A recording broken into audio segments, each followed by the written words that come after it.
You're nothing without me, Evelyn. Remember that. Dominic's words cut deep as I cradle our newborn daughter, Arya. I look down at her innocent face, her tiny fingers wrapped around mine, and I feel a wave of despair wash over me. How did I get here? How did I let myself become so trapped, so helpless? I've always been a strong, independent woman, but Dominic has a way of making me feel small and insignificant. Since Arya's birth, his controlling behavior has escalated to new heights. He dictates my every move, from what I wear to who I can see. He even controls our finances, leaving me completely dependent on during my maternity leave. I'm going out, Dominic announces, grabbing his keys from the counter. I expect dinner to be ready when I get back. I nod silently, not daring to argue. I've learned the hard way that defiance only leads to more pain. As the door slams behind him, I let out a shaky breath and hug Arya closer to my chest. I think back to the early days of our relationship when Dominic seemed like the perfect man. Charming, successful, and attentive, he swept me off my feet. Our whirlwind romance led to a quick marriage, and before I knew it, I was pregnant with Arya. But now, as I sit alone in our lavish apartment, surrounded by all the trappings of wealth, I feel more trapped than ever. Dominic's true colors have emerged, and I'm left wondering how I ever fell for his facade. A sudden cry from Arya jolts me back to the present. I rock her gently, whispering soothing words as I try to calm her. But even as I comfort my daughter, I can feel the weight of Dominic's control bearing down on me. I glance at the clock, realizing I only have a few hours before he returns. I need to start dinner, but the thought of facing another evening of his criticism and verbal abuse makes my stomach churn. As I lay Arya down in her crib, I catch a glimpse of myself in the mirror. The woman staring back at me is a shell of her former self. Dark circles under her eyes, a forced smile masking the pain. I hardly recognize her, but as I watch Arya drift off to sleep, a flicker of determination sparks within me. I can't let my daughter grow up thinking this is normal, that this is what love looks like. I need to find a way out, not just for myself but for her. I take a deep breath and straighten my shoulders. I may feel trapped and helpless now, but I refuse to let Dominic break me. I will find a way to escape his grasp, to build a better life for Arya and myself. As I head to the kitchen to start dinner, I silently vow to myself that this will be the last meal I cook under Dominic's roof. I don't know how, and I don't know when, but I will find the strength to break free from this nightmare. For Arya's sake and for my own, I have to.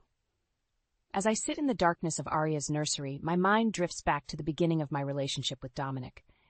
It all seemed so perfect, like a fairy tale come to life.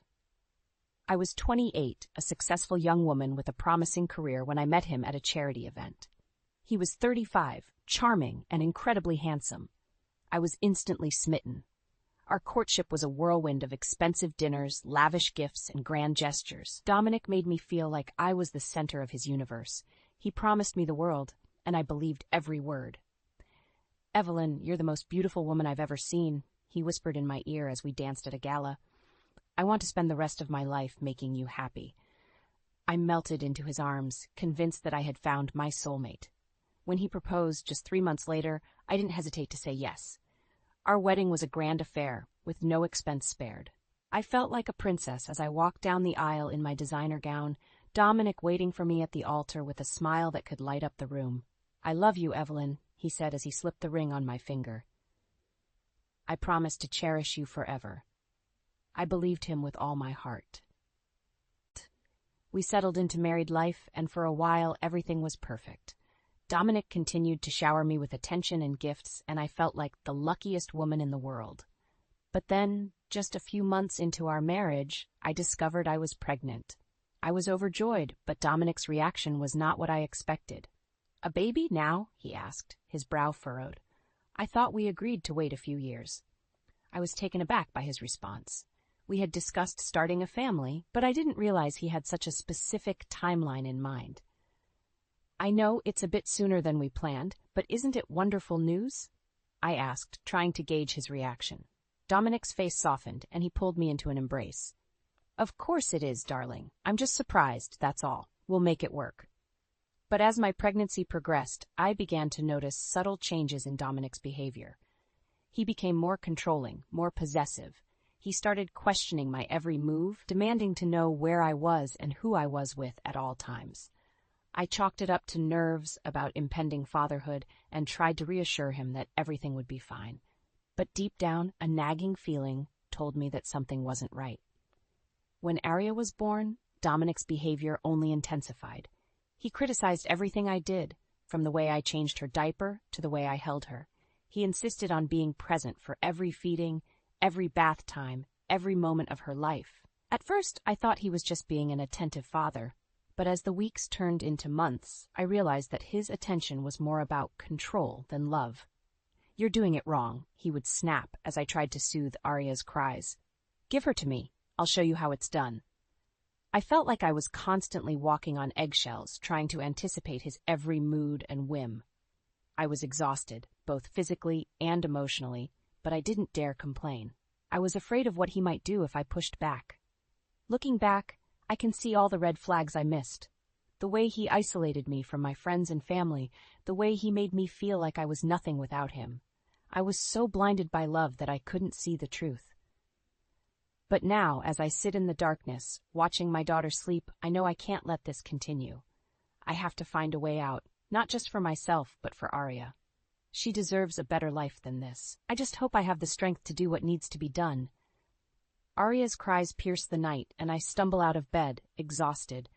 It's been weeks since I've had a full night's sleep, and the toll is starting to show. As I enter the nursery, I find Dominic already there, holding our daughter. "I've got this," he says, his voice cold. "Go back to bed." I hesitate, wanting to comfort my own child, but the look in Dominic's eyes tells me not to argue. I retreat to our bedroom, feeling helpless and alone. The next morning, I'm in the kitchen preparing breakfast when Dominic storms in, his face contorted with anger. "Why isn't the laundry done?" he demands, holding up a shirt. "I have a big meeting today, and I need this pressed." I glance at the clock, realizing I've lost track of time while caring for Arya.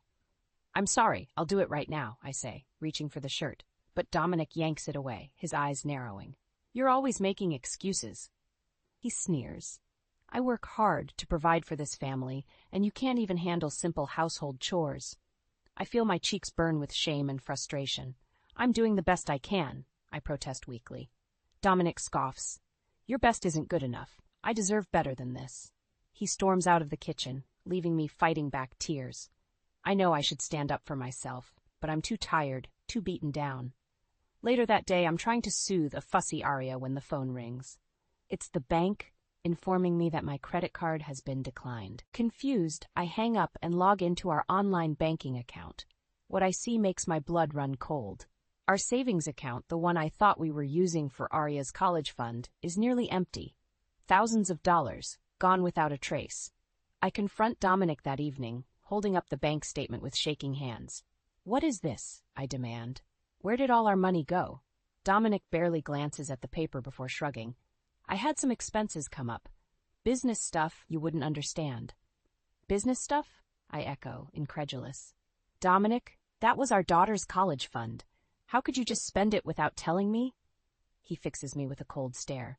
"I don't have to tell you anything. I'm the one who earns the money in this family. I'll spend it how I see fit." I reel back as if slapped. "But we're supposed to be partners," I whisper. "We should make these decisions together." Dominic laughs, a harsh, ugly sound. "Partners? You're nothing without me, Evelyn. I gave you everything. This house, those clothes, that baby. You owe me." His words hit me like a punch to the gut. Is this what our marriage has become? A transaction? A debt to be paid? I turn away, fighting back tears. "I'm going to put Arya to bed," I say, my voice trembling. As I rock my daughter to sleep, I feel a sense of despair wash over me. How did I let things get this bad? How did I become so dependent on a man who treats me like a possession?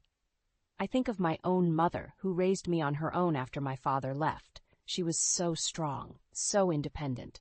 What would she think of me now, trapped in a marriage with a man who doesn't respect me? I kiss Arya's forehead, feeling a fierce surge of love and protectiveness. I can't let her grow up thinking this is normal. I can't let Dominic's poison infect her too.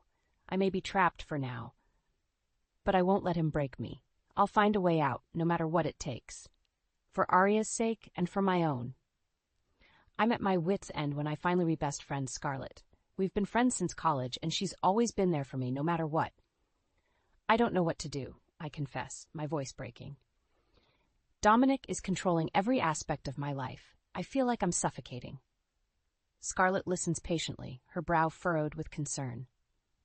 Evelyn, this isn't right, she says gently. He shouldn't be treating you like this. I nod, wiping away tears. I know, but I'm scared, Scarlett. He's threatened to take Arya away from me if I try to leave. Scarlett's eyes widen. He can't do that, she insists. You're Arya's mother. You have rights. She helps me gather evidence of Dominic's deceit and verbal abuse. We take screenshots of the bank statements, documenting the missing funds. I start keeping a journal, writing down every hurtful thing he says to me. Armed with this information, I confront Dominic. We need to talk, I say, my voice shaking but determined. He barely looks up from his phone. Can't it wait? I'm busy. No, it can't wait, I insist. Dominic, I know about the money. I know you've been hiding things from me. At this, he finally meets my gaze, his eyes narrowing. What are you talking about? I hold up the bank statements. You've been spending our savings without telling me. Our daughter's college fund. Gone. Dominic scoffs. Is that what this is about? It's just money, Evelyn. I'll make more. It's not just about the money, I say, my voice rising. It's about the lying, the secrets. It's about the way you treat me. He stands up, towering over me. The way I treat you? I give you everything, Evelyn. A beautiful home, a comfortable life. And this is how you repay me? By snooping through my things and making accusations? I take a step back, my heart pounding. I'm not making accusations. I'm telling the truth, and I'm done letting you control me. Dominic's face contorts with rage. You ungrateful bitch, he snarls. If you think you can leave me, think again. I'll make sure you never see Arya again. His words hit me like a slap in the face. You can't do that, I whisper, echoing Scarlett's words. Watch me, he says, his voice cold. I have money, connections. I'll bear you in court. You'll be lucky to get visitation, let alone custody. I feel like I can't breathe. The thought of losing Arya is too much to bear. But then I think of the evidence Scarlett and I have gathered. The bank statements, the journal entries, the recordings of Dominic's threats. I straighten my spine, looking him dead in the eye. I'm not afraid of you anymore, Dominic. I have proof of everything you've done, the lies, the abuse. If you try to take Arya away from me, I'll fight you with everything I have. For a moment, Dominic looks stunned. Then his face twists into an ugly sneer. You think you're so clever, don't you? But you're forgetting one thing. I own you, Evelyn. I own everything. And I'll destroy you before I let you leave me. With that, he storms out of the room, slamming the door behind him. I sink to the floor, my legs shaking. I know this is just the beginning. Dominic won't let me go without a fight, but for the first time in a long time, I feel a flicker of hope. I'm not alone anymore. I have Scarlett, and I have the truth on my side. I'll do whatever it takes to protect my daughter and myself, even if it means going to war with the man I once loved. With Scarlett's help, I begin secretly planning my escape from Dominic's clutches. We meet in quiet coffee shops and secluded parks, always looking over our shoulders for any sign of my husband. You need to start saving money, Scarlett advises. Open a separate bank account, one that Dominic doesn't know about. I nod, jotting down notes in a small, nondescript notebook. I'll start skimming a little bit from the grocery budget each week. He won't notice if I'm careful. Scarlett also helps me document Dominic's abuse. We take photos of the bruises on my arms, the holes he's punched in the walls during his rages. I save every threatening text message, every cruel email. It's during one of these evidence-gathering sessions that I stumble upon a shocking discovery. I'm going through Dominic's email, looking for anything incriminating, when I find a string of messages between him and his secretary, Tessa. At first, I think they're just work-related, but as I read on, my stomach twists with a sickening realization. They're not just colleagues, they're having an affair. I miss you, Tessa writes in one email. Last night was amazing. When can we do it again? Dominic's response is filled with explicit details of their trysts, of the things he wants to do to her. I feel like I'm going to be sick. But even as the betrayal cuts me to the core, I feel a flicker of something else. Hope. If Dominic is cheating on me, that means I have even more leverage against him. I print out the emails with shaking hands, adding them to my growing pile of evidence. Armed with this new information, I finally work up the courage to file for divorce. Scarlett comes with me to the courthouse, holding my hand as I fill out the paperwork. When we return home, Dominic is waiting for us. "Where have you been?" he demands, his eyes narrowing with suspicion. I take a deep breath, squaring my shoulders. "I was filing for divorce," I say, my voice steady. "I'm leaving you, Dominic." For a moment he looks stunned. Then his face contorts with rage. "You can't leave me," he snarls. "I won't let you." He takes a step towards me, his fists clenched, but before he can lay a hand on me, Scarlett steps between us. "Don't you dare touch her," she says, her voice like steel. "We have evidence of everything you've done, the abuse, the cheating. If you come near Evelyn or Arya again, we'll go straight to the police." Dominic's eyes widen as he takes in the folder in Scarlett's hand. "You're bluffing," he says, but I can hear the uncertainty in his voice.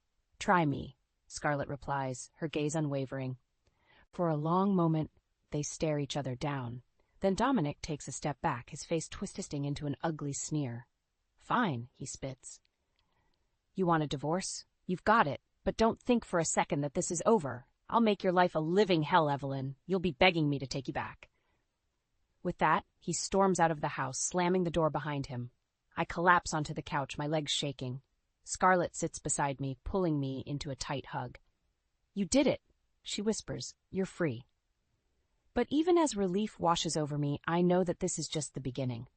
Dominic won't let me go without a fight. He'll do everything in his power to make me suffer. But for the first time in years, I feel a glimmer of hope. I've taken the first step towards reclaiming my life, my freedom, and I won't let Dominic break me. Not again. Not ever. The divorce proceedings begin, and I steel myself for the battle ahead. Dominic has hired a high-powered attorney, a shark in an expensive suit, but I have Scarlett by my side and a fierce determination to protect my daughter. Our first meeting is tense, with Dominic glaring at me from across the conference room table. His lawyer, a man with slicked-back hair and a predatory smile, leans forward. "Mrs. Hawthorne," he begins, his voice dripping with condescension. "My client is willing to offer you a generous settlement in exchange for your cooperation in keeping this matter private." I feel a flush of anger rising in my cheeks. "Generous?" I repeat, my voice tight. "You mean hush money, to keep me quiet about the abuse, the cheating." Dominic's lawyer smirks. "Let's not throw around accusations, Mrs. Hawthorne. My client denies any wrongdoing." I lean forward, meeting his gaze head-on. "I have proof," I say, my voice steady. "Emails, text messages, photographs. I'm not afraid to use them." For a moment, the lawyer's smug expression falters. Then he recovers, clearing his throat. "Be that as it may, I think we can all agree that a protracted legal battle is in no one's best interests, especially not your daughter's." At the mention of Arya, I feel a stab of fear. Dominic knows she's my weakness, my Achilles heel. "What do you want?" I ask, my voice tight. Dominic leans forward, his eyes glinting with malice. "Joint custody," he says. "And a gag order. You keep your mouth shut about our marriage, and I'll let you see Arya on weekends." I feel like I've been punched in the gut. The thought of being separated from my daughter, of only seeing her a few days a month, is unbearable. But then I think of the alternative, of Arya growing up in a home filled with anger and violence, of learning that love means pain and fear. I take a deep breath, squaring my shoulders. "No," I say, my voice ringing with conviction. "I won't agree to that. I want full custody, and I want you out of our lives for good." Dominic's face twists with rage. "You can't do that," he snarls. "I'm her father. I have rights." "You lost those rights the first time you raised a hand to me," I say, my voice shaking with anger. "The first time you chose your own selfish desires over your family." I slide a folder across the table, watching as Dominic's lawyer flips through the pages with a growing look of unease. "This is just the beginning," I say, my voice steady. "If you try to fight me on this, I'll make sure the whole world knows what kind of man you really are." For a long moment, Dominic stares at me, his eyes burning with hatred. Then he turns to his lawyer, muttering something under his breath. The lawyer clears his throat, his expression strained. "Perhaps we should take a break," he suggests. "Reconvene at a later date, when emotions aren't running quite so high." I nod, feeling a rush of triumph. I know this is just the first battle in what will likely be a long and brutal war. But for now, I've won. As I leave the conference room, Scarlett falls into step beside me, her hand on my shoulder. "You were amazing in there," she says, her voice filled with pride. "I've never seen you so strong, so fearless." I manage a small smile even as my heart races with adrenaline. "I had to be," I say, "for Arya, for myself."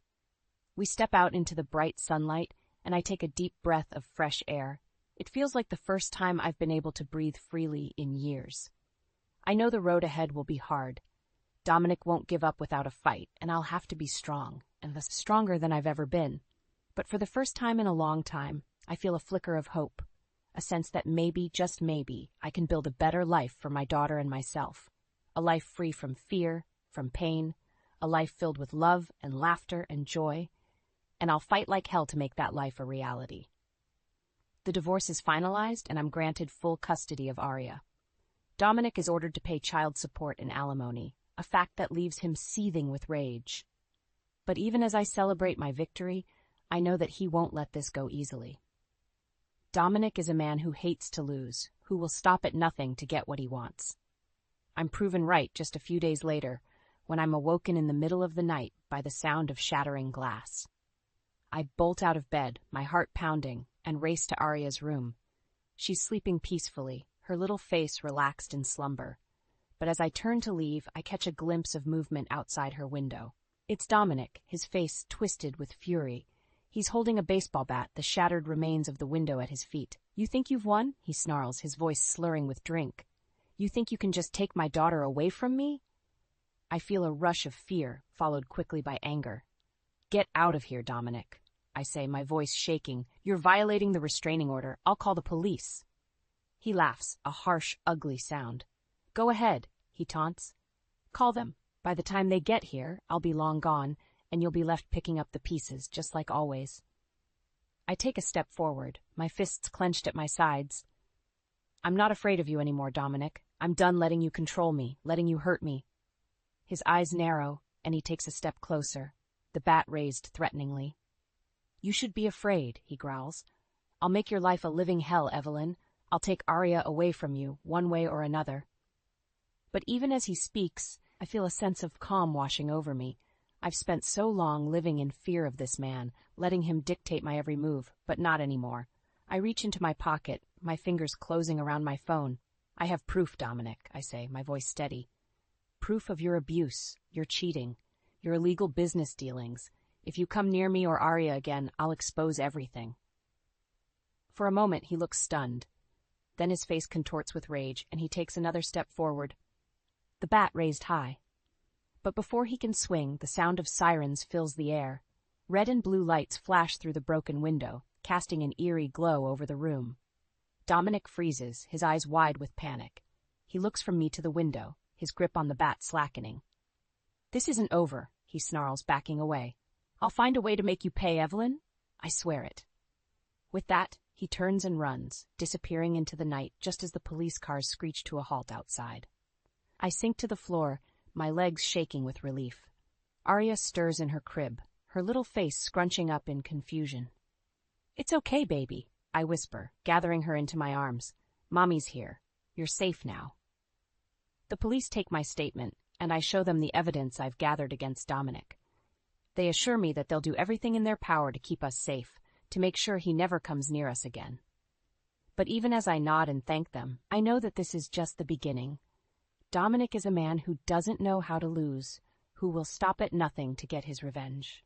I'll have to be vigilant, always looking over my shoulder, always ready for the next attack. But I'm not alone anymore. I have Scarlett and the support of the law on my side. And most importantly, I have Arya, my beautiful, innocent daughter, who deserves a life free from fear and pain.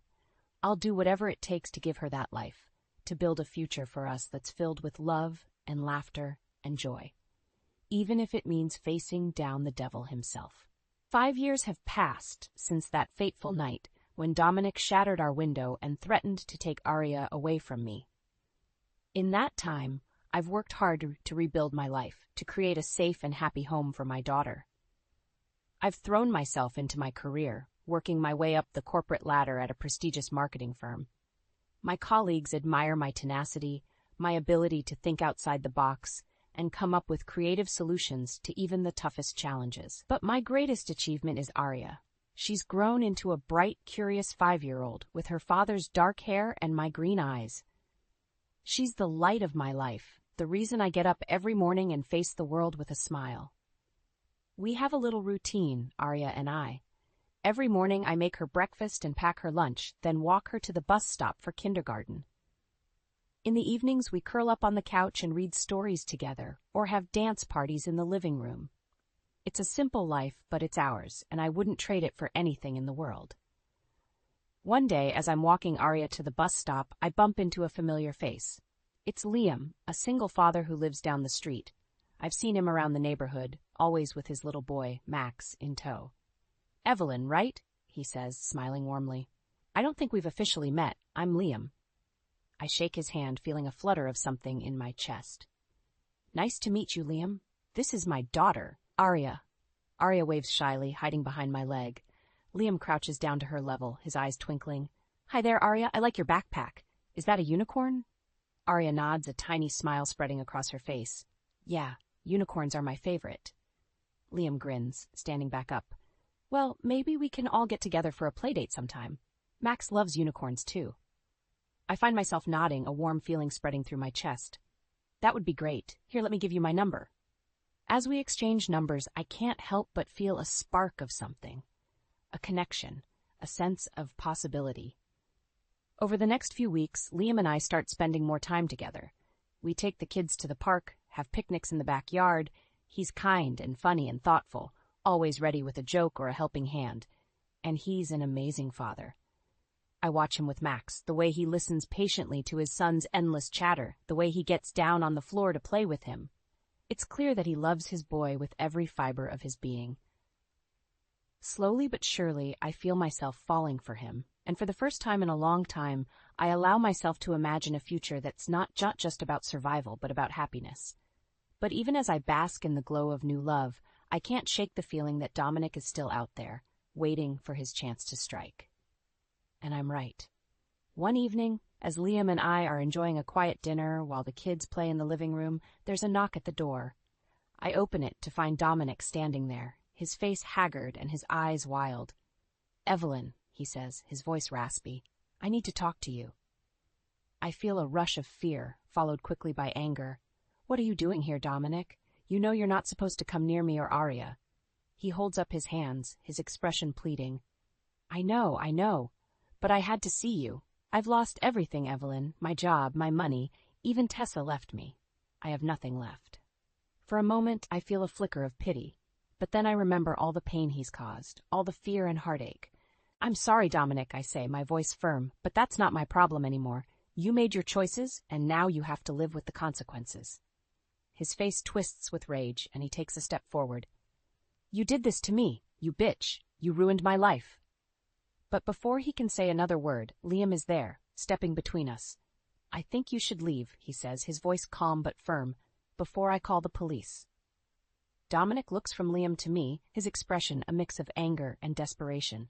But finally he turns and walks away, his shoulders slumped in defeat. As I watch him go, I feel a sense of closure wash over me. I know that he'll always be a part of my past, a shadow that I can never fully escape. But I also know that I'm stronger than he is. I've survived his abuse, his manipulation. I've built a life for myself and my daughter, a life filled with love and joy and possibility. And as I turn back to Liam, to the man who has shown me what true love and partnership can be, I know that I'm finally free. Free to live, to love, to be happy. And that's the greatest revenge of all. I stared at the crumpled envelope in my hands, my father's shaky handwriting mocking me from the return address.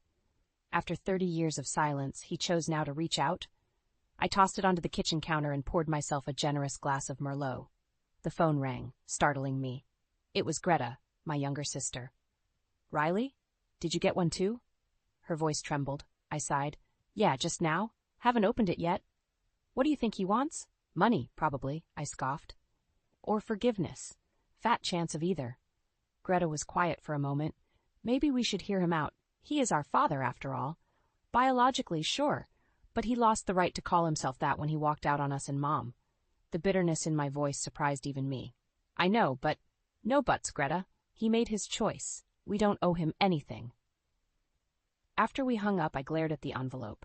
Against my better judgment, I tore it open. Inside was a single sheet of paper, the handwriting as familiar as it was unwelcome.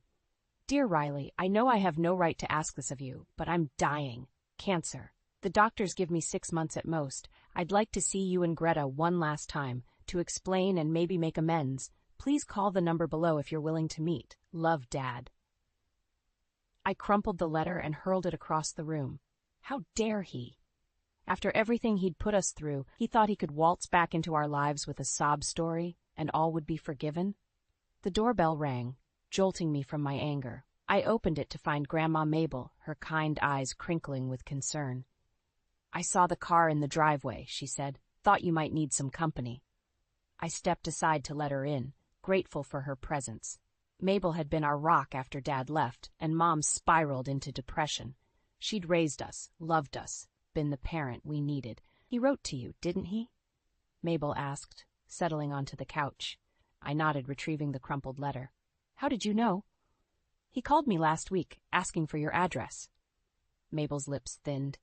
I told him he had no right, but, well, you know your father, stubborn as a mule. I sat beside her, suddenly feeling like a lost little girl again. What should I do, Grandma? Mabel took my hand. That's not for me to decide, sweetheart. But remember, forgiveness isn't about letting someone off the hook. It's about freeing yourself from the anger that's weighing you down. I leaned my head on her shoulder, inhaling the familiar scent of lavender. I don't know if I can face him. You're stronger than you think, Riley. You always have been. We sat in comfortable silence for a while until Mabel spoke again. There's something else you should know. Your father left a will. I jerked upright. What? Mabel nodded gravely. He's leaving everything to you and Greta, equal shares. My mind reeled. After abandoning us, after years of no child support or birthday cards, he thought he could buy our love with an inheritance? I don't want his money, I spat. I understand, dear. But there's more to it than that. The lawyer mentioned something about family heirlooms, things that belonged to your great-grandmother. My heart clenched. I'd always wondered about our family history. The stories and treasures lost when Dad walked out. The phone rang again, Greta's name flashing on the screen. I answered, my voice tight. Did you know about the will? What will? Greta gasped. Riley, what's going on? As I filled her in, my anger battled with a growing curiosity. What secrets lay hidden in our father's past? And was I ready to face him, to hear his explanations after all these years? One thing was certain. Nothing would ever be the same again. The office bustled with activity, but I couldn't focus. My father's letter and the news of his will weighed heavily on my mind. I was so lost in thought that I didn't notice someone approach my desk until a gentle voice broke through my reverie. Rough morning? I looked up to see Theo, the new guy from marketing. His kind eyes and easy smile made my heart skip a beat. Is it that obvious? I asked, forcing a laugh. He pulled up a chair. Want to talk about it? I'm told I'm a pretty good listener. Something in his expression made me trust him. Before I knew it, I was spilling the whole story, my father's abandonment, his recent letter, the will. Theo listened intently, his brow furrowing with concern. That's a lot to process, he said when I finished. I can relate, actually. My mom left when I was young, never heard from her again. Our eyes met, and I felt a connection I hadn't experienced in years. How did you deal with it? I asked. Theo shrugged. Therapy, mostly, and learning to forgive, not for her sake, but for mine. His words echoed Grandma Mabel's advice, and I felt a glimmer of hope. Maybe there was a way through this mess after all. Our conversation was interrupted by my phone buzzing. It was Greta. Riley, you'll never believe it, she exclaimed. I got the job. My mood instantly lifted. That's fantastic. I'm so proud of you, sis. As I hung up, I noticed Theo watching me curiously. Good news? I nodded, explaining Greta's struggle to find work after her recent divorce. She's been through so much. It's nice to see things finally looking up for her. Theo's smile was warm. Sounds like you two are close. We are now, I admitted. It wasn't always easy, especially after Dad left, but we've got each other's backs. The rest of the day flew by, my spirits buoyed by Greta's success and Theo's unexpected kindness. As I was packing up to leave, Theo appeared at my desk again. Listen, he said, looking slightly nervous. I know this might be terrible timing, but would you like to grab dinner sometime? My heart raced. It had been so long since I'd felt this kind of connection with someone. But with everything going on with my father, I'd love to, I heard myself say. But can we take it slow? I've got a lot on my plate right now. Theo's smile was understanding. Of course. How about we start with coffee? As we made plans, my phone buzzed again. This time it was an unknown number. My stomach dropped as I realized who it must be. Hello? I answered hesitantly. Riley, it's your father. The world seemed to tilt on its axis. I gripped the edge of my desk, grateful for Theo's steadying presence beside me. Why are you calling? I managed to ask, my voice barely above a whisper. I know I have no right, my father said, his voice rough with emotion, but I need to see you and Greta. There are things you need to know, things I should have told you years ago. My mind raced. What could be so important that he'd reach out now, after all this time? I can't promise anything, I said finally. I need to talk to Greta first. I understand, he replied. Just, please consider it. Time isn't on my side anymore. As I hung up, I realized my hands were shaking. Theo placed a comforting hand on my shoulder. Are you okay? He asked gently. I shook my head, tears threatening to spill. I don't know. I thought I was ready to face this, but now. Theo squeezed my shoulder. Whatever you decide, you don't have to go through it alone. Looking into his eyes, I felt a mix of gratitude and fear. Could I trust this newfound connection, or would it crumble like so many others in my life? As we left the office together, I couldn't shake the feeling that my carefully constructed world was about to change forever. The question was, would it be for better or worse? I smoothed down my wedding dress, heart racing as I prepared to walk down the aisle. 2 years had passed since that fateful day I met Theo, and now here we were, about to start our life together. As the music swelled, I caught sight of Greta beaming at me from her place as maid of honor. I took a deep breath and stepped forward, my eyes locking with Theo's. The ceremony was a blur of joy and tears, but as we said our vows, I felt a sense of peace I hadn't known in years. Maybe, just maybe, I could finally put the pain of my past behind me. 5 years later, that peace was starting to crumble. Theo? I called out, padding into our darkened bedroom. Are you asleep already? A muffled grunt was my only answer. I sighed, climbing into bed beside my husband's motionless form. This had become our nightly routine, me coming home late from work to find Theo already in bed, claiming exhaustion. I stared at the ceiling, my mind racing. When was the last time we'd had a real conversation? Made love? The distance between us seemed to grow with each passing day. The next morning, I woke to an empty bed and a hastily scrawled note. Early meeting. See you tonight. I crumpled the paper, frustration building. We needed to talk, really talk, about what was happening to us. My phone buzzed with a text from Greta. Lunch today? Big news. At least one relationship in my life was solid. Over salads, Greta's eyes sparkled as she shared her excitement. We're trying for a baby. My heart clenched. That's wonderful, I managed, forcing a smile. Greta's face fell. What's wrong, Riles? I thought you'd be happy for me. I reached for her hand.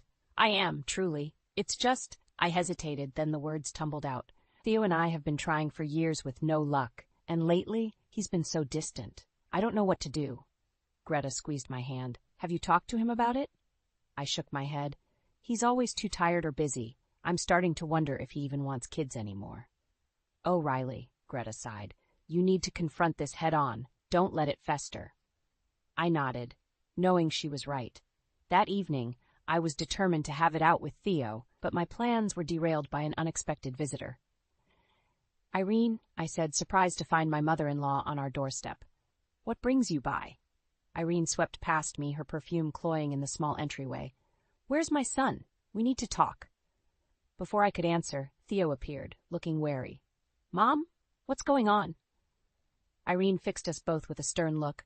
I'll tell you what's going on. I'm tired of waiting for grandchildren. When are you two going to give me some babies to spoil? The room seemed to shrink, tension thick in the air. Theo's face paled, and I felt a surge of anger. That's none of your business, I snapped. Our family planning is between Theo and me. Irene's eyes narrowed. It becomes my business when my son is clearly unhappy. I raised him to be a family man, and... Enough, Theo shouted, startling us both. Mom, you need to leave, now. As the door closed behind a sputtering Irene, I turned to Theo. We need to talk.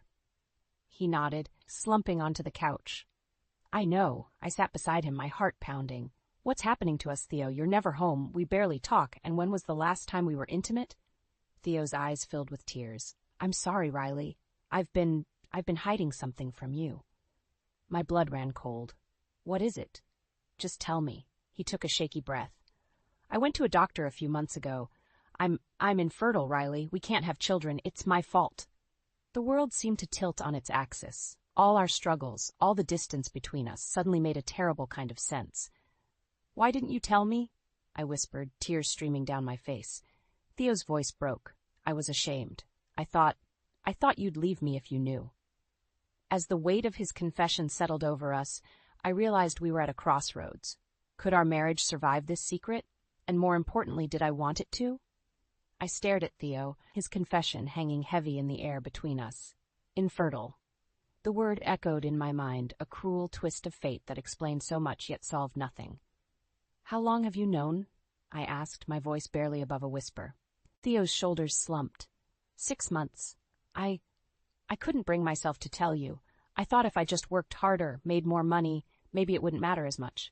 Anger flared within me. 6 months? You've been lying to me for half a year? I'm sorry, Riley. I was scared. I thought you'd leave me if you knew.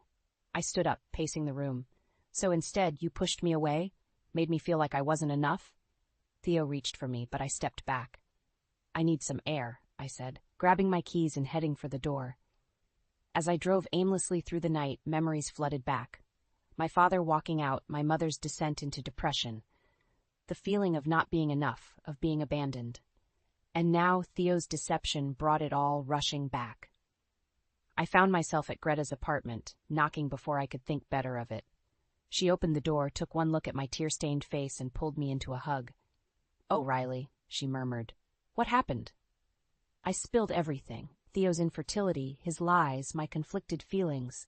Greta listened, her face a mix of sympathy and concern. What are you going to do? She asked when I finished. I shook my head. I don't know. Part of me wants to forgive him, to work through this, but another part is furious and hurt, Greta finished. That's understandable. We talked late into the night, weighing options and consequences. As dawn broke, I made my decision. Back home, I found Theo asleep on the couch, looking haggard. I gently shook him awake. Riley, he said, sitting up quickly. I'm so sorry. Please, can we talk? I nodded, sitting beside him. I'm angry, Theo, and hurt, but I love you, and I want to fight for us. Relief washed over his face. I love you too. I'll do anything to make this right. Then no more secrets, I said firmly. We face this together, starting now. Over the next few weeks, we threw ourselves into research, doctor's appointments, and long, honest conversations. We explored options: adoption, surrogacy, even remaining child-free. Slowly, the distance between us began to close. One evening, as we cuddled on the couch, Theo turned to me with a serious expression. I've been thinking, he said. Maybe we should look into adoption. There are so many kids out there who need a loving home. My heart swelled. I'd like that, I replied, squeezing his hand. Just then my phone buzzed. It was a text from Greta. Pregnant, can't wait to tell you all about it tomorrow. I felt a pang of envy, quickly followed by guilt. I should be happy for my sister, shouldn't I? Theo noticed my expression. What is it? I showed him the text, watching his face carefully. To my surprise, he smiled. That's wonderful news. We should celebrate with them. You're not upset? I asked hesitantly. He shook his head. I'm learning that family comes in many forms. We'll find our path, Riley. And in the meantime, we get to be the cool aunt and uncle. His words warmed me, easing some of the tension I'd been carrying. Maybe we could make this work after all. The next day, as we prepared to meet Greta and her husband for dinner, my phone rang. It was an unknown number, but something made me answer. Hello? Riley? A familiar voice, one I hadn't heard in years. It's your father. I know I have no right, but I'm in town. I'd like to see you and Greta if you're willing. I froze, my mind racing. After everything that had happened, could I face him? Should I? Theo appeared in the doorway, concern etched on his face. Riley, what's wrong? I looked at my husband, then back at the phone in my hand. It was time to make a decision, one that could change everything. The day Greta called to announce her engagement was one of the happiest I'd experienced in years. After everything we'd been through, my little sister deserved this joy. As I hung up the phone, an idea struck me. "Theo," I called out, "I want to give Greta Grandma Mabel's ring for her wedding. What do you think?" He appeared in the doorway, smiling. "That's a wonderful idea, honey. She'll love it." I felt a warmth spread through me. Despite our struggles, moments like these reminded me why I'd fallen in love with Theo in the first place. The next day, I left work early to search for the ring. I knew it was tucked away in a box in our bedroom closet, a cherished heirloom I'd been saving for a special occasion. As I approached our house, I noticed Theo's car in the driveway. Strange. He usually worked late on Thursdays. I entered quietly, planning to surprise him. But as I neared our bedroom, I heard muffled voices. My heart raced as I pushed the door open. The scene before me shattered my world in an instant. Theo, my husband, tangled in our bedsheets with a woman I'd never seen before. They scrambled to cover themselves, but the damage was done. "Riley!" Theo gasped, his face a mask of shock and guilt. "I can explain." I held up a hand, silencing him. My voice was ice when I spoke. "Get out, both of you." Now, the woman, red-faced and avoiding my gaze, gathered her clothes and fled. Theo approached me, reaching out. "Please, Riley, let me." "Don't touch me," I hissed, recoiling. "How long has this been going on?" He hesitated, and in that moment, I knew. This wasn't a one-time mistake, this was a betrayal that ran deep. "Get out," I repeated, my voice breaking. "I can't even look at you right now." As the front door slammed behind him, I collapsed onto the bed, sobs racking my body.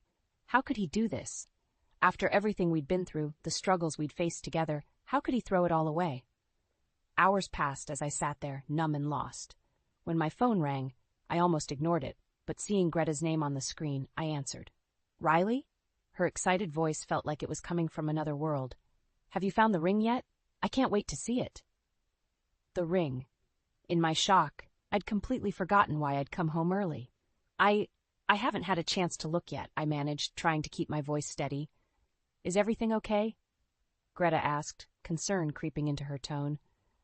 "You sound off." I wanted to tell her everything, to let my sister comfort me as she had so many times before, but I couldn't bring myself to taint her happiness with my pain. "I'm fine," I lied. "Just a long day at work. I'll find the ring this weekend, I promise." After hanging up, I forced myself to move. I had to find that ring. It was the one thing I could control right now, the one promise I could keep. As I dug through the closet, my hand brushed against a small box I didn't recognize. Curious, I opened it. Inside was a stack of papers, bank statements, hotel receipts, and a letter addressed to Theo from someone named Melissa. With shaking hands, I unfolded the letter.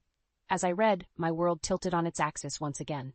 This wasn't just an affair. Theo had a child, a little girl, with this woman. A child he'd been secretly supporting for years. The pieces fell into place with sickening clarity. The late nights at work, the financial strain we'd been under, his reluctance to pursue adoption. It had all been a lie. I sank to the floor, the evidence of Theo's deception scattered around me. In that moment, I knew our marriage was over. The question was, what would I do now? As dawn broke, I made my decision. I would confront Theo, armed with the truth. But first, I had a call to make. I dialed Greta's number, my resolve strengthening with each ring. When she answered, I took a deep breath. "Greta, I need your help. There's something I have to tell you." I paced our living room, my hands shaking as I clutched the damning evidence. Greta's voice echoed in my head, urging me to stay calm, to think clearly. But how could I, when my entire world had just imploded? The sound of a key in the lock made me freeze. Theo entered, his face a mask of guilt and fear. "Riley," he began, "I know what you saw, but please." "Sit down," I cut him off, my voice ice cold. "We need to talk." He sank onto the couch, looking smaller than I'd ever seen him. I took a deep breath, steeling myself for what was to come. "I know everything, Theo," I said, spreading the papers on the coffee table between us. "The affair, the secret bank account, and your daughter." His face paled. "How did you?" "It doesn't matter how I know," I snapped. "What matters is that you've been lying to me for years. Years, Theo." He buried his face in his hands. "I'm so sorry, Riley. I never meant for any of this to happen." "But it did happen," I said, my voice rising. "You told me you were infertile, that we couldn't have children. Was that just another lie?" Theo looked up, his eyes red-rimmed. "No, that part was true. I am infertile. Melissa, she got pregnant before we found out. I didn't know how to tell you. The irony of it all hit me like a punch to the gut. All this time I'd been blaming myself for our inability to conceive, and he'd had a child all along. How old is she? I asked, my voice barely above a whisper. 4, Theo replied. Her name is Emma. 4 years. Our entire marriage had been built on this lie. I want a divorce, I said, the words tasting like ash in my mouth. Theo's head snapped up. Riley, please, we can work through this. I'll do anything. There's nothing to work through, I interrupted. You've been living a double life, Theo. How can I ever trust you again? He stood, reaching for me. I love you, Riley. Only you. Melissa was a mistake. I stepped back, anger flaring. A mistake? You have a child with her. That's not a mistake. That's a life-altering decision you made without me. Tears streamed down my face as I continued. And what about Emma? She's innocent in all this. How could you keep her a secret, deny her a father? Theo's shoulders slumped. I was scared. I thought I'd lose everything. You, my job, my family. I convinced myself that supporting them financially was enough.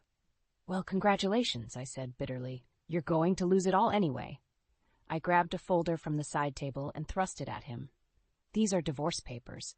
I'm asking for alimony, given the years of deception and financial infidelity.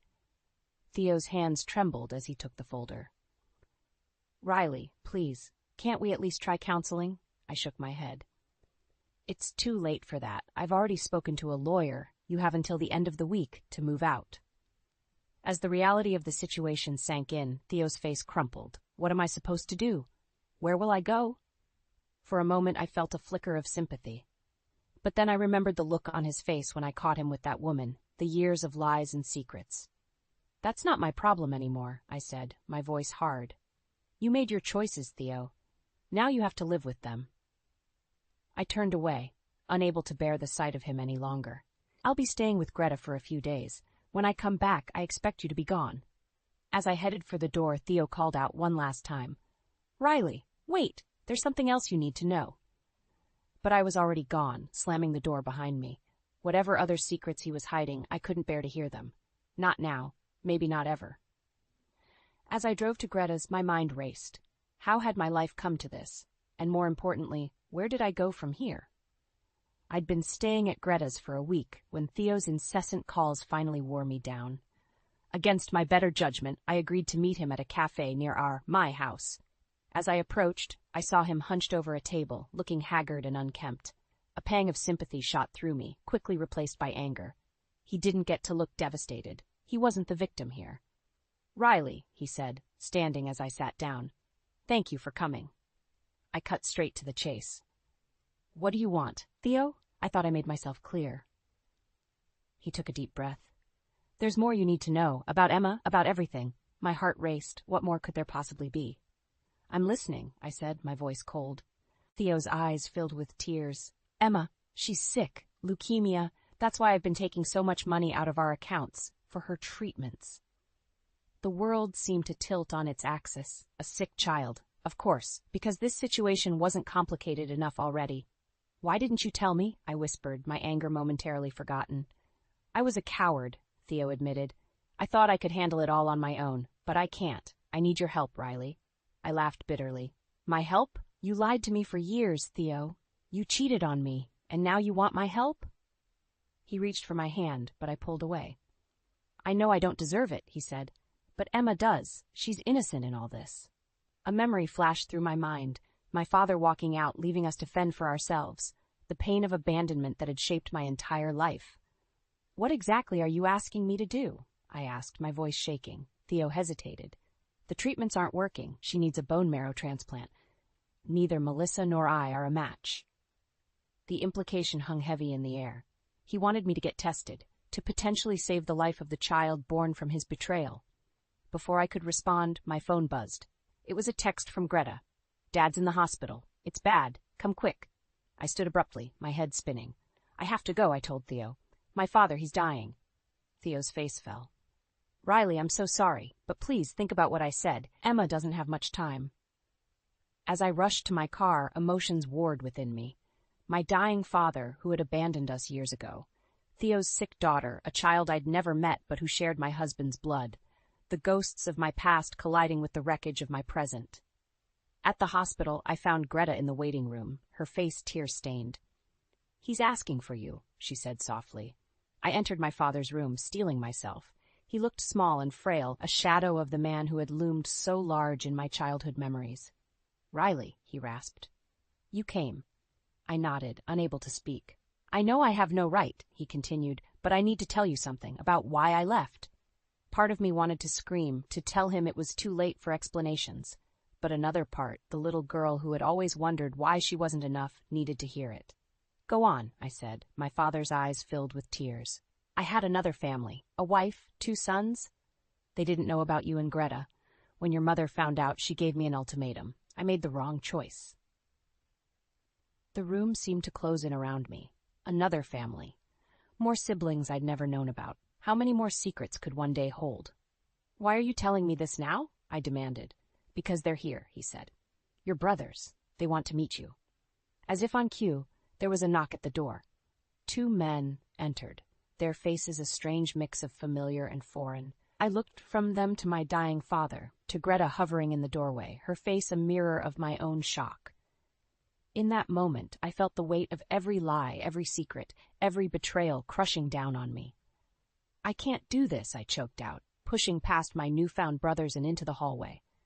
As I ran, Theo's words echoed in my mind, mingling with my father's confession and the sight of those strangers who shared my blood. How many more impossible choices would I have to make? How much more could I possibly take? The day of the divorce hearing arrived with a sense of finality I wasn't prepared for. As I walked into the courthouse, I spotted Theo standing with Irene and a woman I assumed was Melissa. The sight of them together, a twisted family unit, made my stomach churn. "Riley," Theo called out, approaching me. "Please, can we talk before?" "There's nothing left to say," I cut him off, brushing past them. Inside, our lawyers presented their cases. I sat, numb, as the details of our shattered marriage were laid bare. Theo's infidelity, the financial deception, the secret child. It all felt surreal, like I was watching someone else's life fall apart. As the judge prepared to make her ruling, Theo suddenly stood. "Your Honor, I need to say something." My heart raced as he turned to face me. "Riley, I know I've hurt you beyond measure. I don't deserve your forgiveness. But Emma, she's getting worse. The doctors say she might not have much time left." The courtroom fell silent. I could feel all eyes on me, waiting for my reaction. "What are you asking, Theo?" I whispered, my voice barely audible. He took a deep breath. "I'm asking you to consider getting tested as a bone marrow donor. I know it's an impossible request, but she's just a little girl. She doesn't deserve to suffer for my mistakes." The weight of his words crashed over me. I thought of my father, lying in a hospital bed, seeking redemption too late. Of the brothers I'd never known, waiting for a chance to connect. Of Greta, always by my side, proof that family could transcend blood. In that moment, I made a decision that would change everything. "I'll do it," I said, my voice stronger now. "I'll get tested, but not for you, Theo, for Emma." The relief on his face was palpable, but I wasn't finished. And if I'm a match, if I go through with this, I want something in return. "Anything," Theo said quickly. I took a deep breath. "I want you to sign away your parental rights, to let me adopt Emma." Gasps echoed through the courtroom. Theo's face paled. "But she's my daughter." "And you failed her," I said firmly, "just like my father failed me. I won't let another child grow up feeling abandoned and unloved. Emma deserves better." Tears streamed down Theo's face as he nodded slowly. "Okay," he whispered. "If that's what it takes to save her, I'll do it." The judge, visibly moved, called a recess to allow us to work out the details.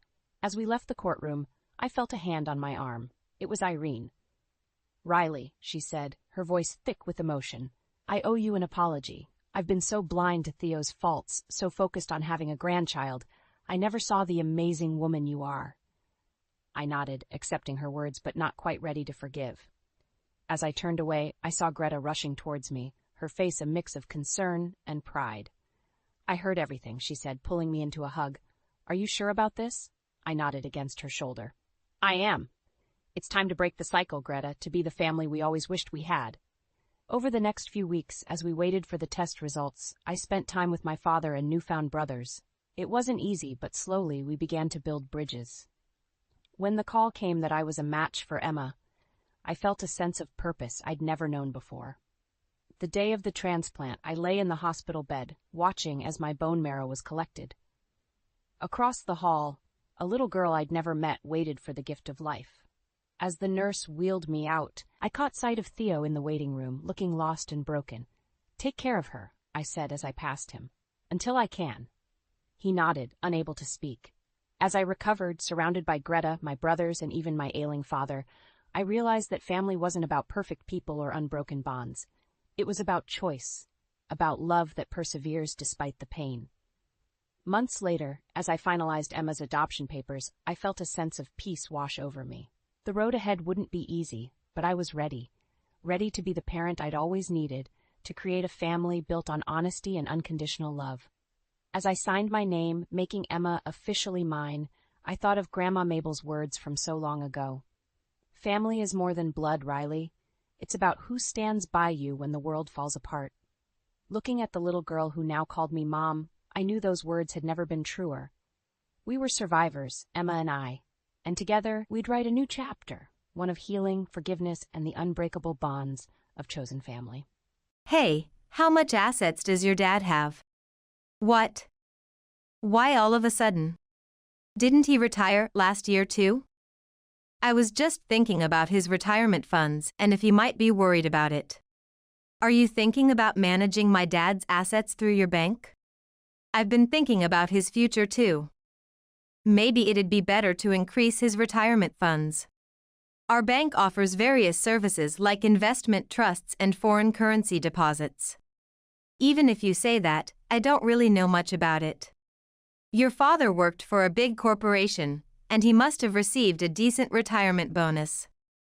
Plus, that house and land, they must be worth quite a lot. Jason said, his eyes sparkling. Seeing that look on his face made me feel like he was more interested in getting his hands on the assets rather than genuinely increasing my father's wealth. I am Sandra Parker, a 35-year-old part-time homemaker with no children yet. I am too busy with work to even think about children, but being 35, I have thought about taking it seriously. Hey, this is amazing. What? The land of your family home, it's worth a lot. The area has been developing, and land prices are skyrocketing. You looked that up? It's important, isn't it? It might be better to sell it now and buy an apartment somewhere else. Why are you getting ahead of yourself? That's for my parents to decide, not us. If you suggest it, your father and mother might get interested. My family home belongs to my father and mother. Whatever it's worth, it's none of our business. Plus, it's the house I grew up in and have many memories and attachments to. It's very reassuring to know that such a family home exists. There's no way I would talk to my parents about selling it and moving somewhere else. Of course, if they decide to sell it and want to live somewhere else, I'd be a little sad but wouldn't oppose it. In fact, I don't think I'm in a position to either oppose or support it. Moreover, the money from the sale would belong to my parents, and we have no right to it. I don't understand why my husband can't see that. Recently, I'm frankly fed up with my husband who keeps talking about such things. Perhaps his sales performance has been dropping, and he's desperately eyeing my family's assets. My husband works in the sales department of a major bank. My in-laws run a small dried goods store in a rural area. They are not bad people, but they are somewhat proud that their only son is an elite banker. It's lucky for you to marry an elite banker like my son. I was told when we went to greet them prior to the wedding, but I just smiled and nodded. My husband hated country life and moved to the city to attend university. He graduated from a fairly well-known university and worked at a well-known city bank. Before we got married, he didn't brag much about it, but after 2 or 3 years of marriage, he often said, "You're lucky, you know. A mere clerk at a small company, married to an elite banker like me. You can brag about it to your friends, huh?" Even if my husband is very capable and indeed an elite, boasting to friends about it would just be showing off. But well, as long as he says it at home, it's harmless, and if it makes him feel better about his job, I thought I might as well boost his ego. Men in their 30s, working in such environments, often have a tough time dealing with both higher-ups and subordinates. So, even though I internally thought, "What the heck is that about?" I went along with it appropriately. "Really, I'm glad I could marry you." Saying this keeps my husband in a good mood, and it's much better than contradicting him and creating a hostile atmosphere. Now I think maybe that thought has made my husband a bit too arrogant. I graduated from the economics department of a university and joined a company that manufactures and sells electronic components. It's not a major corporation, but it's a fairly well-known company that has contracts with major electronics manufacturers and has several sales offices nationwide. I work in the accounting department there. My husband's bank and my company have a business relationship, and he often visited my company for sales purposes, which is how we naturally started talking and eventually began dating. I thought he was a bit too confident, but I have always been told I am too serious or too rigid, so maybe someone like him was just right for me. From my school days, I was focused on studying, and even at university, while I did discuss with male classmates, it never developed into dating. So, he was my first boyfriend. I probably wasn't very experienced with men. Looking back, I think he might have exaggerated his boasts, but to me, it sounded like a joke. Thus, after dating for a year and a half, we decided to get married. I never had the concept of quitting my job after marriage, and during our dating period, I talked about continuing to work, so there was no discussion about quitting or not, and I just continued working normally. We visit my in-laws once or twice a year, about which they never say much. My husband says, "I'm busy with work." And they seem to be satisfied with that. It can't be helped, he's an elite banker. My mother-in-law says, "Actually, I've been getting busier too, so it's helpful for me." Then, 7 years into our marriage, my mother unusually called me at work one day. The moment the phone rang, I had a bad feeling, a premonition. "Hello, Sandra." "My husband has. My father passed away suddenly." It was truly unexpected. That day, my parents had gone shopping together in the morning, had lunch outside, and returned home. My father said he felt sleepy and would take a nap in the bedroom. It was unusual for him to say that, so it felt odd, but my mother was busy with household chores. About 2 hours later, thinking of having dessert together, she went to the bedroom to wake him up, but found him lifeless. She called an ambulance immediately, but the paramedics said he was already breathless at the scene.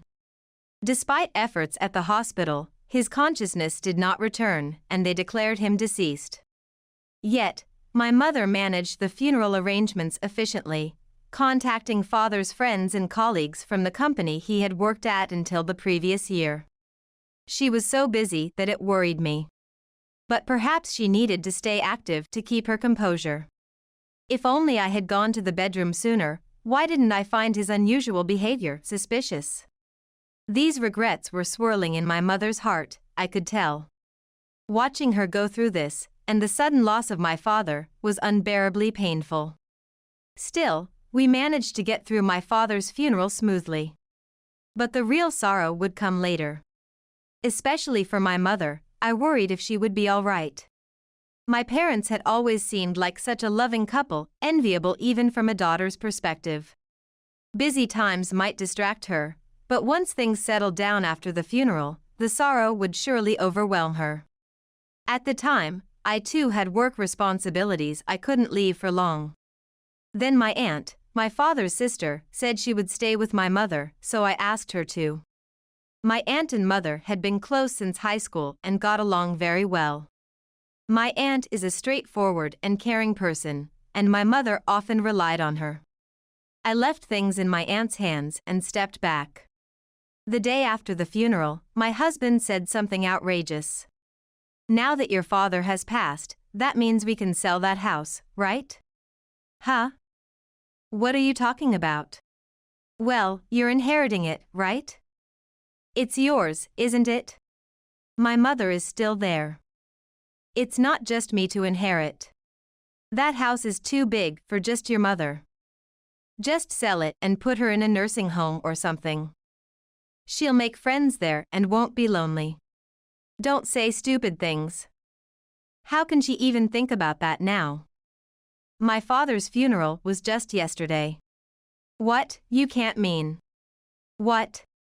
You're not thinking of renouncing the inheritance, are you? What if I am?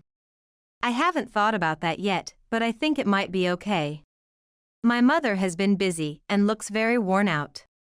Does this person not realize it's not the time for such discussions? No way. I won't allow that. Listen, I'm going to be clear about this. What are you talking about? Your father's estate is mine. If you don't like it, let's divorce. Jason said with a smug look. What is with this overconfident face? How can he confidently say that the inheritance I receive is his? I don't understand at all. Moreover, suggesting divorce as if I would hand everything over to him if I wanted to avoid it. Where does this confidence, or rather this arrogance, come from? Basically, the property a wife inherits from her parents doesn't become her husband's property. Even a bank employee should understand that much. I have no idea what you're talking about. Can you please stop saying such nonsense? Do you think I'm not serious? Serious or not, my father's estate has nothing to do with you. I said, and Jason stormed out. Maybe he was angry because things didn't go his way, but I don't care anymore. To say such a thing so casually, bragging about being an elite is on a whole different level. At such a time, I can't imagine continuing to live with someone who says such inconsiderate things. As I was pondering what to do, about 20 minutes later, Jason came back and put a divorce paper in front of me, already signed by him. Perhaps he went to get it just now. He must think he doesn't need a wife who won't do as he wishes. Well, that makes things quicker. See? Now you understand I'm serious. Yeah, I got it. Well, that's straightforward. You should have been like this from the start. Jason nodded with satisfaction at my response and went into another room. He was strangely smirking that night, and I briefly wondered if he was thinking about something different than I was, but I didn't touch on that topic and just let the evening pass. The next day, when Jason went to work, I quickly packed my personal belongings and went back to my parents' house. I explained the situation to my mother and aunt, and submitted it immediately, then headed to the bank where Jason worked. Usually out for sales, Jason was unusually inside the bank that day. Well, that was convenient. When he saw my face, he smirked. I acted as if nothing was wrong and went to the counter, smiling brightly. I'd like to cancel all the accounts our company has with your bank. What? Since Jason was watching, I made sure he could hear it too. He panicked and rushed over to me. Hey, what are you saying? Don't joke around, this is my workplace. You're not making any sense. I know what I'm doing. We're getting a divorce, so I thought I'd withdraw all the accounts. What? Probably, he was not expecting that answer.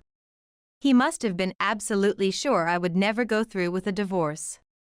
From my point of view, I wonder if there's any woman who wouldn't divorce after being told such things. Between the divorce and canceling the accounts, Jason was probably panicking by now. What do you mean, we're getting a divorce?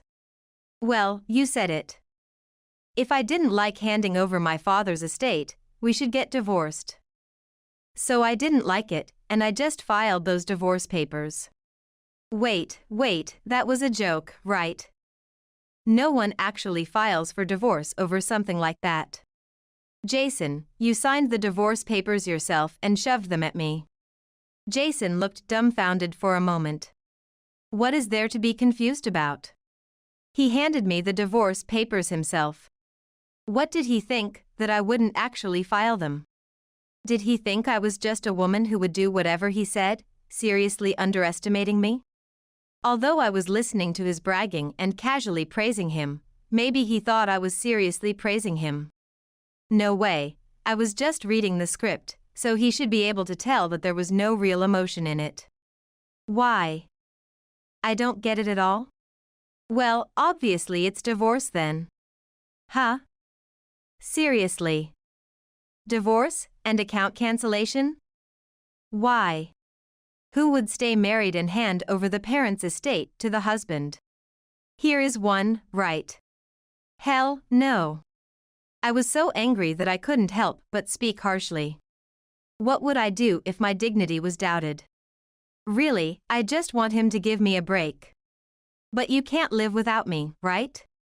Excuse me? Really, did he actually believe that? I can't believe this foolish husband. He really overdid it. To you, I'm your proud husband. You're totally in love with me and don't want to leave me, right? I was at a loss for words at his statement. Isn't it embarrassing to say such things without shame? What is going on inside his head? I'm just astonished. Oh no. I couldn't help but let out a deep sigh. Anyway, the divorce papers have been filed, so you and I will be strangers in several months. Just make sure the account cancellation is processed properly. No future dealings with a bank that employs someone like you. Wait. What are you saying? Even if we get divorced, the company's account has nothing to do with it. You're just an accounting clerk. What right do you have to say such things? Oh, right. I hadn't mentioned it. I do the accounting, but I just became the president of the company. What? I hadn't told my husband something. The company I worked for was originally started by my mother's father, my grandfather. I joined my grandfather's company with the intention of taking it over from the start. I didn't assume I would naturally take over just because I was the grandchild, and I didn't want others to think so either. That's why I hid the fact that I was the granddaughter and just got a job and worked hard like everyone else. I kept it hidden partly because there was another reason why I hadn't told my husband about it. My grandparents had divorced when my mother was a child. My mother was raised by my grandmother. The reason for their divorce was that my grandfather, who had just started the company, was always busy and irritable, often taking it out on my grandmother. Eventually, their feelings drifted apart, leading to divorce. For my mother, the memories of my grandfather were always of him yelling, a frightening presence, so she rarely wanted to see him. Hearing this, I became a bit curious about what kind of person he was, and I decided to meet him when I entered high school. My first impression of my grandfather was completely different from what I had heard. He seemed very calm. He appeared strict yet kind. It seemed he had long regretted being too absorbed in his work and neglecting his family. Since the family had fallen apart because of him, he couldn't bring himself to contact us, and he was very happy when I visited him. I often heard stories about managing the company from my grandfather, which gradually sparked my interest in business management. After graduating from university, I joined my grandfather's company without hesitation, and my mother didn't object. At my wedding, my grandfather and my mother reunited, holding hands and crying. When I joined the company, my grandfather was already 72 years old and had stepped down as president to become the chairman, with the managing director who had supported him taking over as president. However, that president fell ill 3 years ago. Fortunately, it wasn't serious, but since then, I had been supporting, or rather being supported by, the president while doing accounting and becoming involved in running the company. And just last month, I became the president. My father was very happy about it. I hadn't made it public yet because I wanted to wait until all the internal transitions were complete. Wait a minute. You're the president? I'm hearing this for the first time. Are you kidding? It's true, well, although it's just a medium-sized company with an annual turnover of about $100 million, as you always say. You're the president and the chairman's granddaughter? Why didn't you say that earlier? That changes everything. What changes? Then, even if you don't inherit your father's estate, I won't divorce you. What kind of reasoning is that? Doesn't he listen to people at all? I already said I had filed for divorce, which means we would be divorced in several months. How can he not understand that, and yet he calls himself an elite banker? That reminded me again of what my grandfather had said. Men often lose their drive or become servile when they think their wives have money. It's best not to tell your husband about you becoming president until it becomes publicly undeniable. Just as I was reflecting on this, the branch manager came over looking pale. Excuse me. I hear that you are thinking about canceling all your accounts here. It seemed that a bank employee who had overheard our conversation had informed the branch manager. I'm sorry for the disturbance. Please proceed with the account cancellation process. For more details, please ask Mr. Parker here. Jason. What on earth is going on? Well, this is... There was no point in arguing here, so I left. Well, I had said what I needed to say, and I had plenty of other things to do. I couldn't stay here any longer. Changing banks is quite a hassle, but I couldn't continue dealing with a bank that employs such a man. Plus, I was planning to make various changes in the company, so it felt like a fresh start. As I was walking away, wait for me. Oh no. Hearing a voice, I turned around to see my husband chasing after me, crying, and then he started apologizing there. I really wish he'd stop. People around us were looking at us as if something was happening. It was quite embarrassing. Stop it, please. Please reconsider the divorce. Without you, I have no standing. Is his status more important than our divorce? I felt like retorting, but I didn't even want to speak to him anymore. I just wanted to get away from this situation. That's none of my business. Please, it's not just about the account cancellation, my elite life is falling apart. I told you, I don't know. I ran away from my still pleading husband. I don't know why I had to run, but being faced with a man crying and apologizing in public was too much for me, given the curious stares. I guess I'm still not very brave. Afterward, my husband tried to contest the divorce, but it didn't go through. The divorce form unmistakably bore my husband's signature, written just the day before. His plea that he hadn't intended to divorce was not accepted. It was good I filed it immediately. If I had waited, there might have been a chance for him to claim he no longer intended to divorce. The bank transition went smoothly, and I publicly announced my presidency. My ex-husband was demoted because of this incident. Apparently, as I suspected, his sales performance had been declining, and he couldn't secure new clients, although he had boasted to others that he was about to land a big contract. He had been completely depending on my parents' assets. After our exchange at the bank, my ex-husband's schemes became widely known, and he was looked down upon at the bank. It's your fault I lost my position. Take responsibility. He made such an absurd phone call, but I ignored it completely. Eventually, he couldn't withstand the cold treatment from those around him and left the bank. Now he is almost living reclusively at his parents' house, and recently my former mother-in-law called complaining. It's embarrassing to the neighbors, I wish he would leave. To which I responded. Spoiling him led to such selfishness, didn't it? She was speechless. I haven't heard from her since. I am now fully engaged with my work. I don't have time to deal with my ex-husband. But soon, I'm looking forward to having a meal with my grandfather and mother.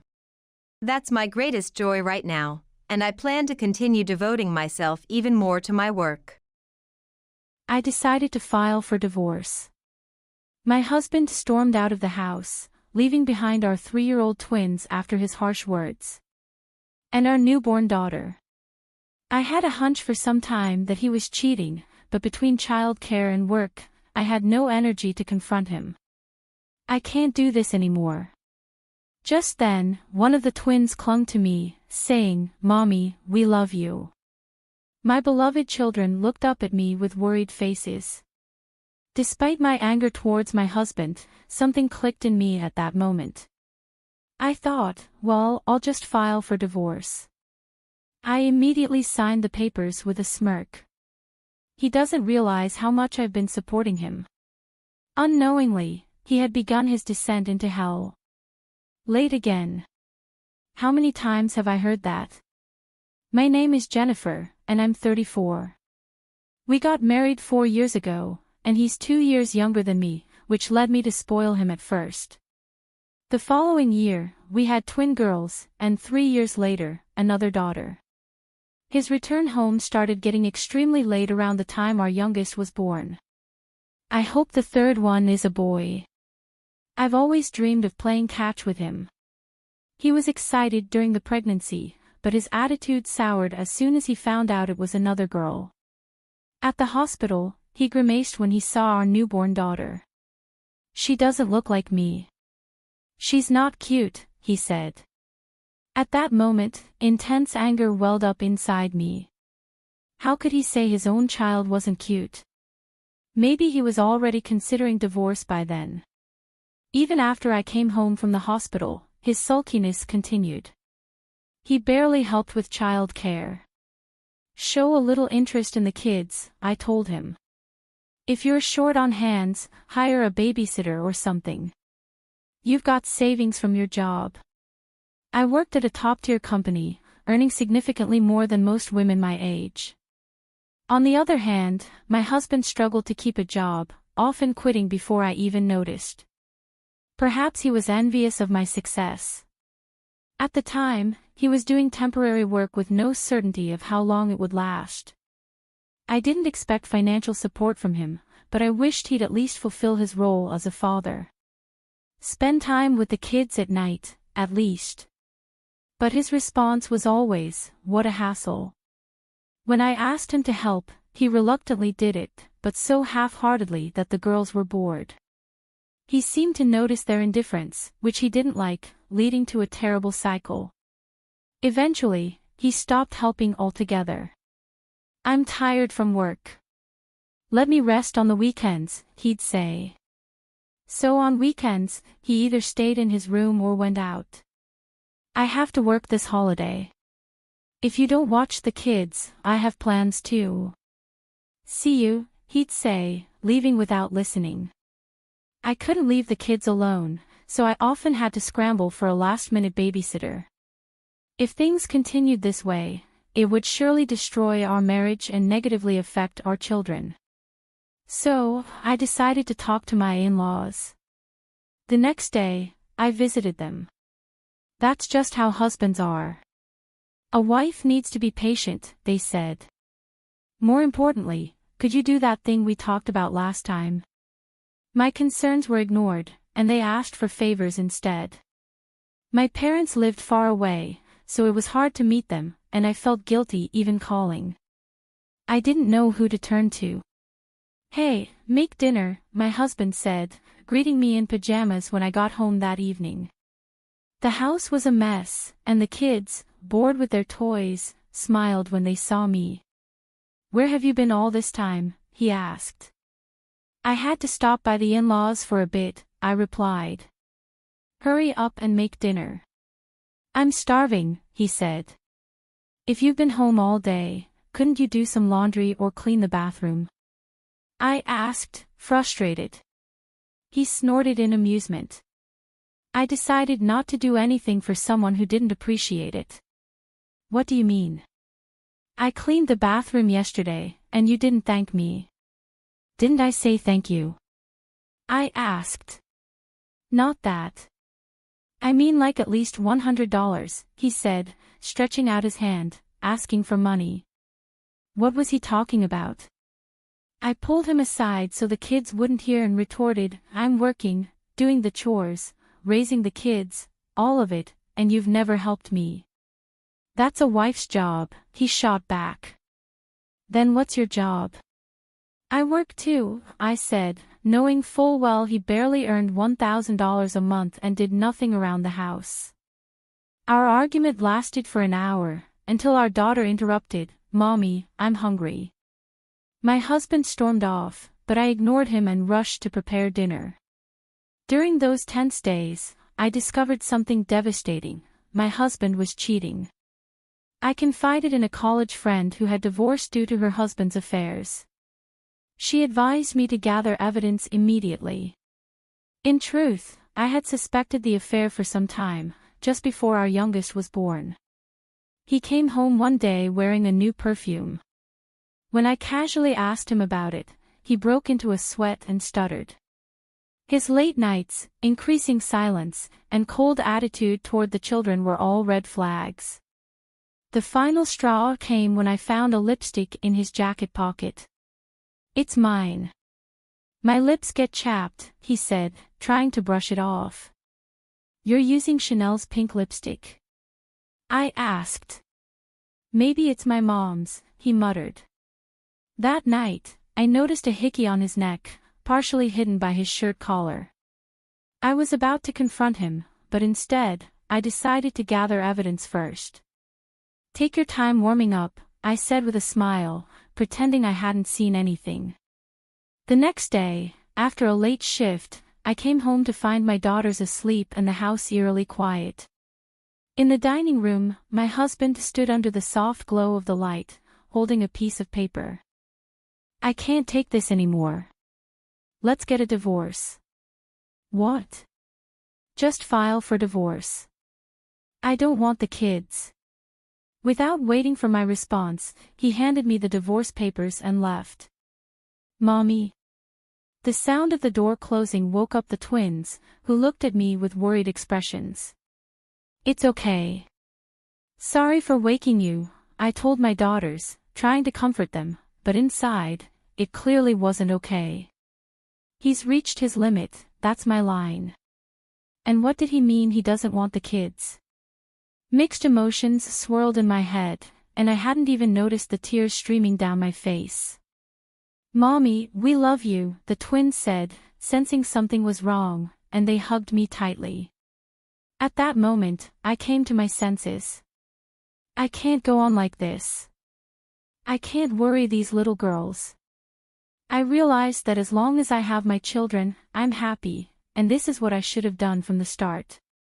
"Well, I'll just file it," I said with a weary look on my face. My daughter smiled, and we all slept soundly that night. The next day, I filed the divorce papers first thing in the morning and called a certain person. "Yes, please go ahead with it." "It's my husband who will have trouble," I said, my voice steady. The person on the phone listened to my story and took action. This was something I had considered before. If my husband betrayed me, I would end everything we had been doing. If that ruined his life, it was none of my business.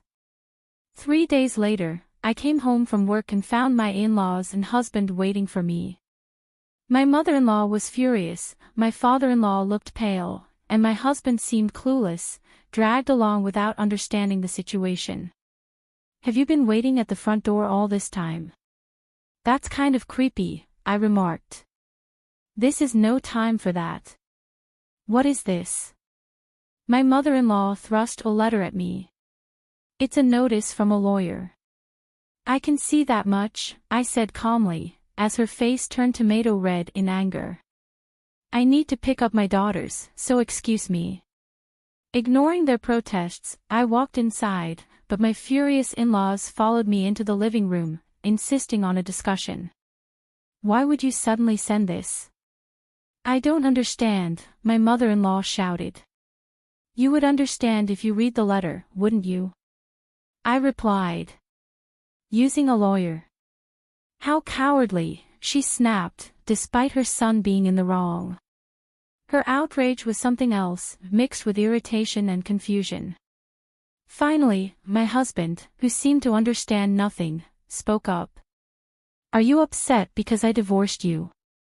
Filing some kind of complaint?" His parents looked at him, dumbfounded. Of course, he had no idea what I had done for them all these years. "Wait, what? I didn't hear about any divorce." "Is that why this is happening?" my father-in-law asked, shocked. Such a useless son. My husband, still clueless, looked confused. What are you two so anxious for? You've ruined everything. Wait, what are we even talking about? He asked, as the conversation between them went nowhere. My mother-in-law slammed the table. Why did you divorce Jennifer? She demanded. My husband clammed up, uncomfortable under the pressure. Since the conversation was going nowhere, I decided to answer for him. He completely failed to fulfill his duties as a husband and father.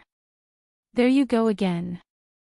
I told you, that's just how men are, my mother-in-law said dismissively. Right, so you would forgive your husband if he had an affair? I asked. My mother-in-law froze, clearly not expecting to hear that her son had been unfaithful. My husband tried to interject, but a sharp glare from me shut him up. Then, oddly, my father-in-law started defending his son. A man's affair is just a fling. It's not a problem. This is pointless. Please leave.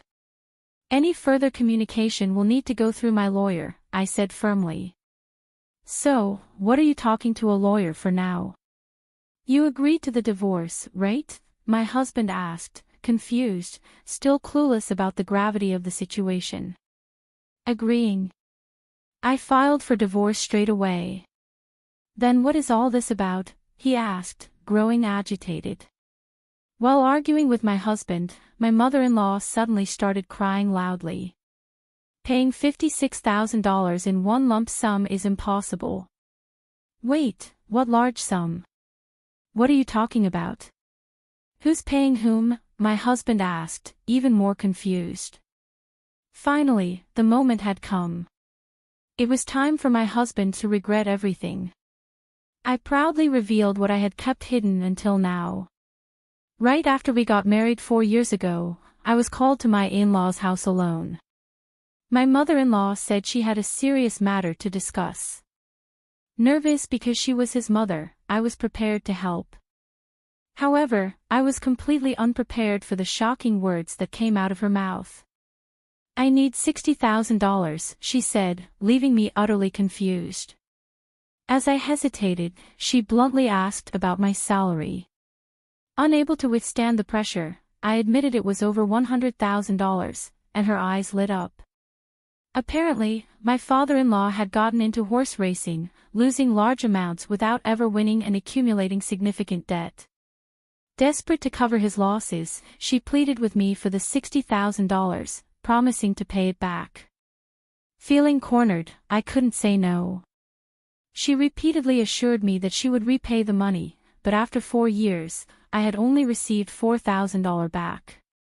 There were times when she made small repayments, only to borrow again. Realizing that if I didn't take action, I might never recover the full amount, I hired a lawyer and filed a lump sum claim for the remaining $56,000. When my husband heard this, his jaw dropped, and I almost laughed. But we said we'd pay you back little by little. Why suddenly in full? He asked, incredulous. We're no longer family, so I thought I shouldn't hold back, I replied coolly. At this, my mother-in-law, with a screech like a banshee, turned her fury toward my husband. It's your fault for cheating, so you should be the one to pay it back. Huh? Why should I? We're not working anymore, and our pension won't cover it, he stammered.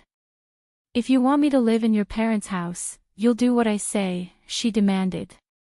There was no way he could repay $56,000 in one lump sum, especially since he was unemployed at the time. I'll live at Brian's place, so I won't pay, he said nonchalantly. That's the name of your affair partner?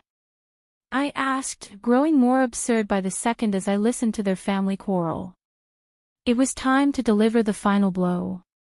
Don't think it ends with $56,000. I'm demanding $20,000 each from you and your affair partner as compensation, plus child support, of course. What? That's not fair. I didn't cheat, he protested. Had you forgotten so quickly about loudly declaring you'd live with Brian? I said, sighing as I handed him a pile of photos I had prepared for this very moment. Looking at these makes me sick, I added.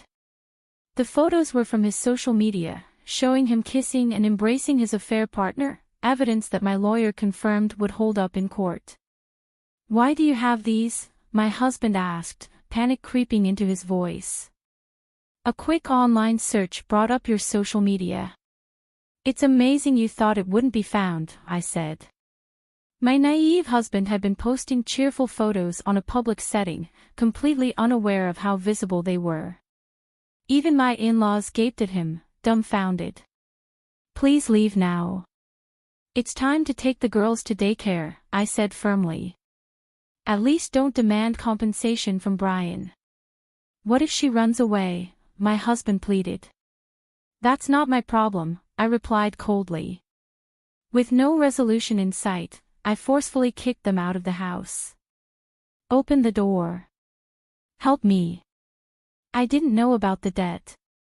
I could hear my husband yelling through the door for a while. I'm calling the police. I shouted, and the three of them eventually shrugged and left. A year has passed since then. After paying me the compensation, the affair partner disappeared, leaving my ex-husband to deal with the fallout. He now lives with his parents, who incessantly demand he cover the remaining $56,000. To make matters worse, he ended up borrowing from shady lenders. While he managed to pay off some of the debt quickly, he still owes $20,000 in compensation for the affair, plus $500 a month in child support. Now, he earns a daily wage doing manual labor from morning till night.